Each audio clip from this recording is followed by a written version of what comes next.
अब बहुत से लोग तो ये भी कर लेते हैं कि भाई कुत्ते में भी भगवान है, हमारे में भगवान है, सबकी आत्मा भगवान, और है भगवान है, लेकिन भगवान आपके रूप कैसे समझे हम?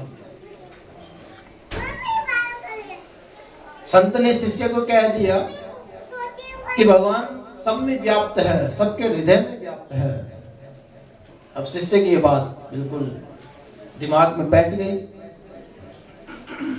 कि भगवान सबके हृदय में विराजमान है, और कहा कि भगवान कभी किसी का बुरा नहीं करते, भगवान कभी किसी का बुरा नहीं करते।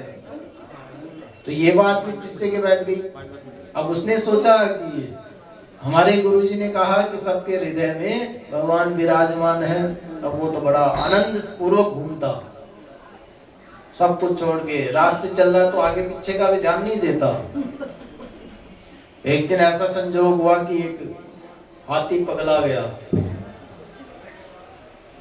तो पगला गया, वो दौड़ते दौड़ते आ रहा था। अब उसके साथ में जो जिसका हाथी था वो महावत भी पीछे पीछे भाग रहा था, वो कह रहा था कि हट जाओ हट जाओ, हाथी पगला गया है, मार देगा, हट जाओ। लेकिन उसे तो गुरुजी की बात याद आ गई कि सबके हृदय में भगवान स्थित है, तो हाथी मेरा क्या बिगाड़ लेगा? और क्योंकि भगवान कभी बुरा नहीं करते हैं। अब होना क्या था, हाथी था वो तो आया और अच्छी तरह रौंद दिया, और रौंद दिया, हाथ पैर तोड़ दिए। तो उसके बाद 2 दिन बाद गुरुजी के पास जाता है कि गुरुजी आपका ज्ञान अधूरा है, हम आपको गुरुजी नहीं रखेंगे। तो गुरुजी ने कहा ये क्या बात हो गई भाई, ऐसा क्या हुआ जो आज गुरु को त्याग रहे हो, हमारा ज्ञान अच्छा नहीं लगा, क्यों? तो शिष्य कहता है आपने कहा था कि भगवान सबके हृदय में विराजमान है, हर जीव के अंदर है, तो वह हाथी के अंदर भी भगवान था, लेकिन भगवान तो आपने कहा दयालु होते हैं, उसने तो हमें इतना बुरा रोक दिया कि हाथ पैर तोड़ दिए। तो गुरुजी बड़ी सुंदर बात कही कि तुझे हाथी में ही भगवान दिखा, वो महावत कह रहा था हट जाओ, वो भगवान नहीं दिखा। भाई महावत भी तो कह रहा था कि हट जाओ, हाथी पगला गया, तो उसके हृदय में भी तो भगवान था कि भगवान तो कह रहा था कि हट जाओ, अब तो नहीं हटा तो मेरी गलती नहीं है।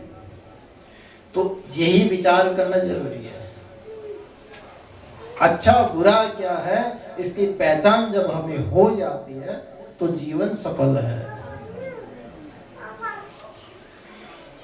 तो कहते हैं, ऋषि कहते हैं कि कोई ऐसा कल्याणकारी मार्ग बताओ जिसके द्वारा हमें भक्ति प्राप्त हो सके, क्योंकि भगवान जब गुरुदेव प्रसन्न होते हैं तो भगवान के चरणों में स्थान दिलवाई देते हैं।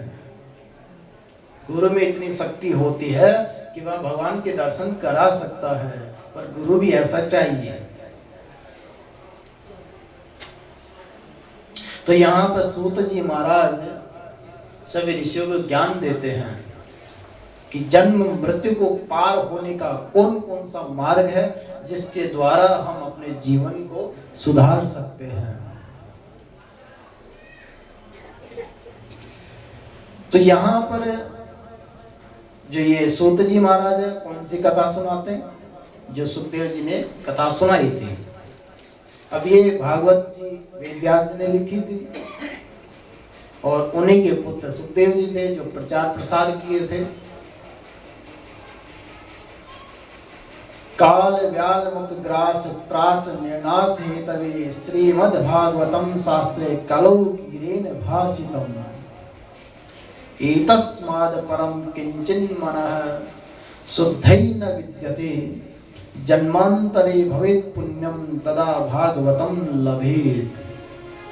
यहाँ पर सूत जी महाराज कह रहे हैं कि कलयुग में जो काल रूपी ये सर्प है, जो कलयुग है, इससे यदि हम बचना चाहते हैं तो भागवत सुनो, भागवत जी की शरण लो, भक्ति को प्राप्त करो, प्रभु के चरणों में चले जाओ, क्योंकि वहां जाने से ही हमारी मृत्यु सुधर सकती है।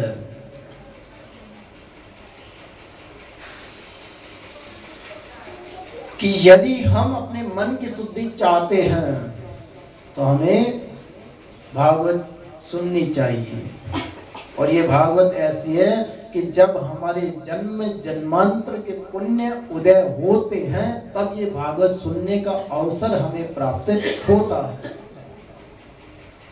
ऐसे नहीं जब मर्जी सुनने आ जाओ। अब यहाँ पर देखो गिने चुने लोग हैं, और यदि इसके विपरीत कोई और कार्य होता, कोई नेता आ जाता, जबकि नेता कभी भला चाहता नहीं चाहता, फिर भी हम जाते, कम से कम देख के लेते उसको। इसलिए दूसरे की तुलना मत करो, या लोगों से ऐसे मत देखो जैसे कोई कहता वो नेता है हमें उसके पास जाना चाहिए। होता है ना, जैसे फोटोग्राफ जो लेते हैं कि कोई सेलिब्रिटी आया, कोई नेता है, चलो हम फोटोग्राफ लेके आते हैं, फिर हम उसे पूरी दुनिया में दिखाते हैं, देखिए हम वहां गए थे, हमें ये सेलिब्रिटी मिला, ये फोटोग्राफ देखो वहां का है। होता है, लोग सजा के रखते हैं, लेकिन नहीं, ऐसे बनो कि हम लोगों को ऑटोग्राफ दें। क्या करना उस ऑटोग्राफ का लेके? ऑटोग्राफ लेना है तो हमें भगवान की शरण में जाना चाहिए, क्योंकि वहीं हमारा जीवन सुधार सकते हैं, भगवान ही हमें बड़ा बना सकते हैं। बाकी संसार में कोई ऐसा व्यक्ति नहीं है जो हमें बड़ा बना दे। कितना भी धन कमा लो, धन से भी बड़ा नहीं होता। साधु सन्यासी जो होते हैं उनके पास कोई धन नहीं होता, लेकिन संसार का कोई ऐसा जीव नहीं है जो उन्हें देखकर प्रणाम ना करे। एक नेता भी उनके चरण में झुकता है, एक धनवान भी उनके चरण में झुकता है। क्यों? क्योंकि वो सत्संगति को अपना रखे हैं। इसलिए जब जन्म जन्मांतर के पुण्य उदय होते हैं तब ये कथा हमें सुनने को प्राप्त होती है। इसलिए ऐसा मन बनाओ जिससे हमें प्रभु की प्राप्ति हो जाए।